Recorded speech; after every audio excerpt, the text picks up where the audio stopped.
안녕하십니까, 하석유입니다. 채널 24K 하석유의 단도직입을 시작합니다. 오늘은 우리나라에 배울 만큼 배웠다는 분들이 하시는 일들이 참 마땅치 못해서 배울 만큼 배웠다는 분들이 왜 이러십니까? 라는 얘기를 좀 해봐야 되겠습니다. 조국 전 법무부 장관의 이제 퇴임을 둘러싸고 전개됐던 그러한 상황이나 요즘 국정감사를 둘러싸고 이 나라 최고 권력의 주변에서 쏟아져 나오고 있는 그런 언어들이 정말로 너무나 한심하고 천박하기 이를 데가 없다는 생각이 듭니다. 이 나라 후손들이 도대체 이런 상황 속에서 이러한 큰 어른들, 선배들의 모습을 보고 무엇을 배우게 될지, 그리고 우리의 이러한 모습을 바라보고 있는 외국 사람들은 도대체 우리를 어떻게 생각하게 될지 참 가슴이 답답해집니다.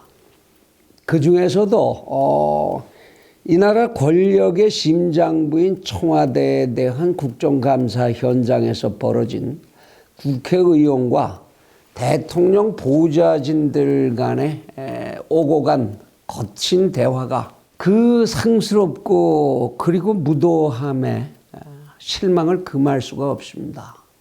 특히 이 나라 권력의 정점을 보좌하고 있는 인사들의 지극히 무성의하고 심사숙고라고는 조금 더 담겨 있지 않은 것 같은 그러한 언행들이, 그러한 자세들이 다른 나라의 매체들에게 전파되지나 혹시 않을지 얼굴이 화끈거리는 지경입니다.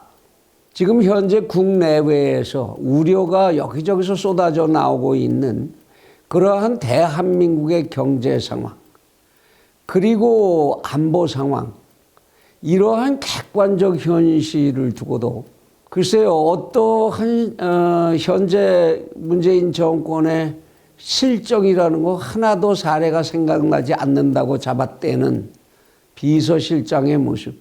북쪽에서 아무리 미사일을 쏘든 방사포를 쏘든 어쨌든 이 나라엔 위협이 전혀 되지 않고 이 나라 안보에는 전혀 걱정할 게 없다라고 잡아떼는 안보실장. 그리고 무슨 이유인지도 도저히 짐작도 안 되게 벼랑간 이런 대화에 끼어들어서 소리를 지르고 난장판을 만드는 소위 정무수석. 이들에 대응해서 이들이 답변하는 내용의 반대 사례를 들어가면서 조근조근 당신들이 그렇게 대답하면 안 되지 않느냐라고 조근조근 추궁에 들어가지 못하는 그러한 의원들을 바라보면서 이 나라의 국민일 수밖에 없는 저 자신의 처지가 참 딱하게 느껴지는 그런 상황입니다. 대통령을 닮아간다는 말에 버럭 화를 내면서 모욕하지 말라라고 달려드는 청와대 비서실장. 글쎄요, 이것을 어떻게 이해해야 할지. 국어의 듣기 능력의 부족이나 또는 과잉 충성이 체질화되어서 뭔가를 오버하거나 오해해서 나온 그런 해프닝이라고 치부하기에는, 그러고 그냥 넘어가기에는 그들이 앉아있는 의자의 크기와 무게가 너무 커 보이는 것 아닙니까? 온 정치판을 현재 뒤덮고 있는 내로남불이라든지 아니면 말고라는 이러한 행태는 이제 이 사회에서 어떻게 고쳐볼 수도 없는 불치병이 되어버린 것 같고요. 이런 현상이 우리나라의 최상위권, 그런 정치권들의 행태로부터 이게 사회 밑바닥에까지 전파되고 있는 건 아닌지 참 우려를 금할 수가 없습니다. 그리고 더욱더 큰 문제는 이러한 현상의 주인공들, 이러한 현상을 만들어낸 주인공들이 누구냐? 그들은 이 나라에서 가장 많이 배울 만큼 배운 사람들이고 세상의 경험도 할 만큼 했다고 하고 그야말로 캐리어들이 가득한 사람들, 유능하다고 뽑힌 대표주자들이라는데 그 문제가 있는 것이 아닌가, 그런 생각을 하지 않을 수가 없습니다. 왜 이런 현상들이 생기는 것일까요? 그 원인을 아는 게 사실 그렇게 어려운 일은 아닙니다.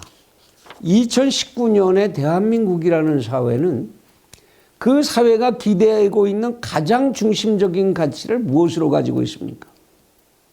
돈, 그리고 세력, 권력, 그것뿐이지 않습니까? 이 사회를 지배하는 중심적 가치가 돈이고 세력이고 권력이고 이렇다가 보니까 그것을 가장 집약적으로 상징적으로 나타내게 되는 것이 정치권이고 그들이 그러한 모습을 보이게 되는 것이 아닌가. 그렇게 생각할 수밖에 더 있겠습니까? 우리의 선현들은 우리에게 그렇게 가르쳤습니다. 인간이 학문을 하는 이유는 무릇 성인이 되고자 함의 그 목표가 있다. 이율곡 선생이 쓰신 경목요결 첫 페이지에 나오는 글입니다. 거기서 성인이라는 것은 무슨 우리 인류의 4대 성인 이런 성인이 아니고 인격이 완전해진 완성된 인격체로서의 인간을 성인이라고 하는 거지요. 옛 우리의 선조들은 학문을 이렇게 완성된 인격체가 되기 위해서 그래서 공부했고 그렇게 자기를 갈고 닦았던 겁니다. 그런데 오늘날 이 배울 만큼 배운 양반들은 학문도 할 만큼 했고 학위라는 학위는 좋은 거 다 가지고 있고 그 어렵다고 벼로가 난 시험들 다 패스하고 외국 유학에 이 찬란한 경력들을 가진 사람들인데 이들이 닦아온 그 학문과 경험은 결코 지혜로 이어지지를 못했고 그 지혜는 다시 인격으로 체화되지를 못했던 거지요. 왜? 돈과 자리를 위해서 그 과정을 겪었기 때문입니다. 돈과 자리만을 목표로 해서 학문을 했고 경험을 쌓았고 경력을 쌓았고 시험을 통과했던 것이지요. 그런 속에서 어떻게 별난 인격의 능력자들을 기대할 수가 있겠습니까? 결국 청와대 보좌진들이고 시대를 농단하는 궤변으로 일관하는 소위 자칭 지식인들, 그들 모두 또한 돈과 자리, 세력, 권력, 이것의 노예로 전락해버린 것이죠. 그런데 문제는 이러한 현상을 어떻게 하면 바꿀 수 있겠는가?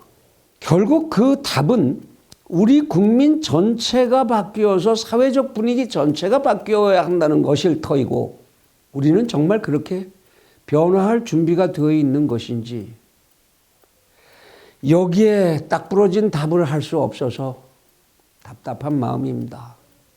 결국 아무리 어려워도 우리가 달성해내야 하는 길, 그것은 우리 국민 모두가 현명해져야 한다는 것입니다. 정직해지고 이기적 자기중심적이라는 이 한계를 극복해내는 그러한 인격자들이 되어야 한다는 것이지요. 지금 당장 그러한 현상을 만들 수는 없을 테고 옛날 성인들이 했던 그 슬기로운 말의 사례를 한번 소개해 볼까 합니다. 춘추시대 때 진나라의 이제 해공왕과 연결된 얘기입니다. 그리고 이제 공자와 연결된 얘기인데요. 해공왕이 능양대라고 하는 이제 큰 누각을 지었습니다. 아주 누각을 근사하게 잘 지었는데 공사를 하는 과정에서 몇 사람들이 제대로 좀 일을 못했다고 그래서 해공왕이 3사람을 이제 처형을 하려고 잡아 넣었다라는 소식을 공자가 듣습니다. 그리고 이제 현장을 찾아갑니다. 해공왕이 반색을 하고 아이고 어떻게 오셨습니까? 공자가 딱 보면서 정말로 참 멋있는 누각을 지으셨습니다. 왕께서는 참으로 현명한 군주이십니다. 이렇게 멋있는 누각을 지으시고 더욱이 이렇게 멋진 누각을 지으면서 사람 한 사람을 처벌한 적이 없는 그런 유일한 임금이십니다. 그러니 얼마나 현명하신 군주이십니까? 이러고 칭송을 했습니다. 이 얘기를 들은 이제 해공왕이 어떻게 했겠습니까? 야, 그 3사람 잡아놓은 3사람 그냥 풀어줘라. 그 세 사람 풀어주라고 대놓고 들이대고 뭐 이랬으면은 그런 일이 없었겠죠. 그렇게 좋은 일이 현상이 생기지를 못했겠죠. 왕을 칭송을 하면서 거기에 얹혀서 그 세 사람을 풀어줘야 네가 훌륭한 왕이야 라는 말을 이렇게 우회적으로 할 수 있는 공자의 슬기. 우리는 그런 언어를 좀 쓰고 살면 안 될까요? 제가 세계적으로 이 언어에 대해서 각 국가별로 어떤 속담들이 있는지를 몇 가지를 좀 뽑아봤습니다. 우리나라의 예로는 이런 언어에 이런 말이 있습니다. 말 많은 집은 장맛도 쓰다고 그랬어요. 시끄럽게 서로 싸우고 맨날 말로다가 부딪히고 하는 그 집은 장맛도 쓰다고 그랬습니다. 우리 정치판 이러면 그 정치가 제대로 맛있게 돌아갈 리가 없는 거지요.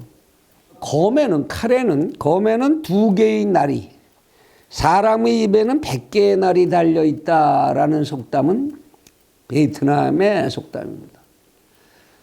검은 2개의 칼날로 사람을 해할 뿐이지만 인간의 혓바닥은 100개의 칼날을 가지고 있어서 자칫 어마어마한 피해를 줄 수 있다는 거지요.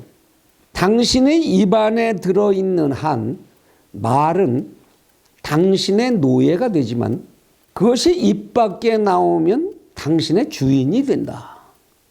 말은 입에다 담고 있을 때에는 당신이 그 말의 주인이지만 이 말을 밖으로 뱉어놓으면 그 말이 당신의 주인이 된다 이런 얘기입니다.